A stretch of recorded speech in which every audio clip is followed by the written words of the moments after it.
CPR रुग्णालयातील औषध खरेदी घोटाळ्याचा पर्दाफाश, मनसेची जिल्हाधिकाऱ्यांकडे कारवाईची मागणी। कोल्हापूर जिल्ह्यातील सीपीआर रुग्णालयातील औषध खरेदी घोटाळ्याचा मुद्दा महाराष्ट्र नवनिर्माण सेनेने चव्हाट्यावर आणला आहे। या प्रकरणी मनसेच्या पदाधिकाऱ्यांनी एक व्हिडिओ जिल्हाधिकाऱ्यांच्या निदर्शनास आणून देत संबंधित भ्रष्ट अधिकाऱ्यांवर फौजदारी गुन्हा दाखल करून तात्काळ कारवाई करावी अशी मागणी मनसेने जिल्हाधिकाऱ्यांकडे केली आहे। मनसेचे जिल्हाध्यक्ष राजू दिंडोरले आणि शहराध्यक्ष प्रसाद पाटील यांच्या नेतृत्वाखाली हे निवेदन देण्यात आलं। बाळ, फ्रीजमधून श्रीखंड काढ ना। आम्ही पूर्वी घरीच बनवायचो श्रीखंड, त्याची चवच वेगळी होती। आता काय सगळं रेडीमेड। आजी, हे श्रीखंड खाऊन बघ। आज तुझ्या आईनं घरीच बनवलं की काय? हे आहे गोकुळचं श्रीखंड। अगदी जिभेवर रेंगाळणार। जिभेवरच नाही तर मनावरही रेंगाळणार। गोकुळ श्रीखंड, मनावर रेंगाळणार।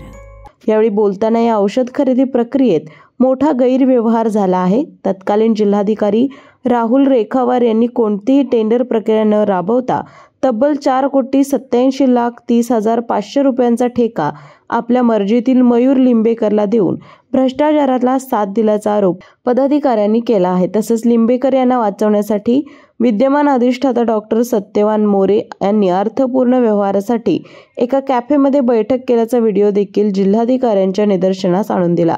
या सर्व संबंधित अधिकाऱ्यांना बडतर्फ करून 3 दिवसात फौजदारी दाखल करावा, अन्यथा तीव्र आंदोलन छेडण्याचा इशारा शहराध्यक्ष प्रसाद पाटील यांनी दिला। कोल्हापूरच्या छत्रपती प्रमिलाराजे रुग्णालयातील सर्जिकल साहित्य व औषधांच्या खरेदी घोटाळ्यामध्ये दोषी असणारा भ्रष्टाचारी मयूर लिंबेकर याला साथ देणाऱ्या सर्व शासकीय अधिकाऱ्यांचा पर्दाफाश करण्यासाठी आज महाराष्ट्र नवनिर्माण सेनेतर्फे पर्दाफाश आंदोलन या ठिकाणी करण्यात येणार आहे।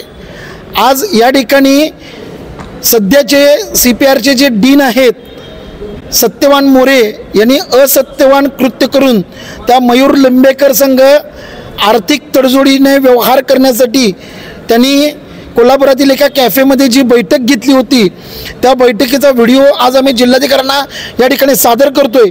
शिवाय लिंबेकर विरुद्ध फक्त लक्ष्मीपुरी पोलीस ठाण्यामध्ये गुन्हा दाखल झाला, त्याच्यावरती दुसरा गुन्हा अद्यापही दाखल झालेला नाही आहे। कोल्हापूरचे तत्कालीन जिल्हाधिकारी राहुल रेखावार यांनी 4,63,87,500 एवढ्या रकमेचं एकच टेंडर काढणं अपेक्षित होतं। मात्र मयूर लिंबेकर संघ त्यांचे काय हितसंबंध जोडले होते माहीत नाही की ज्यांनी 9,63,900ची 50 टेंडर काढलीत।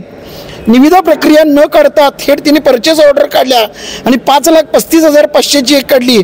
अशा पद्धतीनं पळवाट करून त्या लिंबेकरला साथ देणारे तत्कालीन जिल्हाधिकारी, तत्कालीन जे सीपीआरचे अधीक्षक होते, सिव्हिल सर्जन होते, शिवाय महाराष्ट्राचे वैद्यकीय शिक्षणचे आयुक्त, संचालक या सर्व भ्रष्ट अधिकाऱ्यांनी लिंबेकरला वाऱ्यावरती सोडलेलं आहे।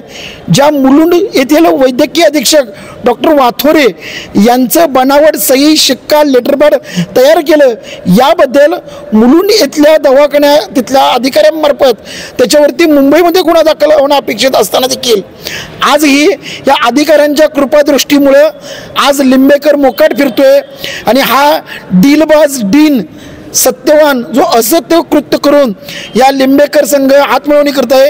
येणाऱ्या 3 दिवसामध्ये जिल्हाधिकाऱ्यांनी याला बडतर्फ करावं। या महाराष्ट्रातल्या 13 जिल्हाधिकाऱ्यांना चुना लावणाऱ्या लिंबेकरची मुख्यमंत्र्यांमार्फत CID चौकशी करावी, अन्यथा येणाऱ्या 3 दिवसात या डीन सत्यवान मोरेला त्वरित बडतर्फ करावं, अन्यथा 3 दिवसानंतर संपूर्ण कोल्हापूरची जनता घेऊन महाराष्ट्र नवनिर्माण सेना रस्त्यावर उतरल्याशिवाय राहणार नाही। अशाच नवनवीन अपडेट पाहण्यासाठी आमच्या KK न्यूज चॅनेलला सबस्क्राईब करा।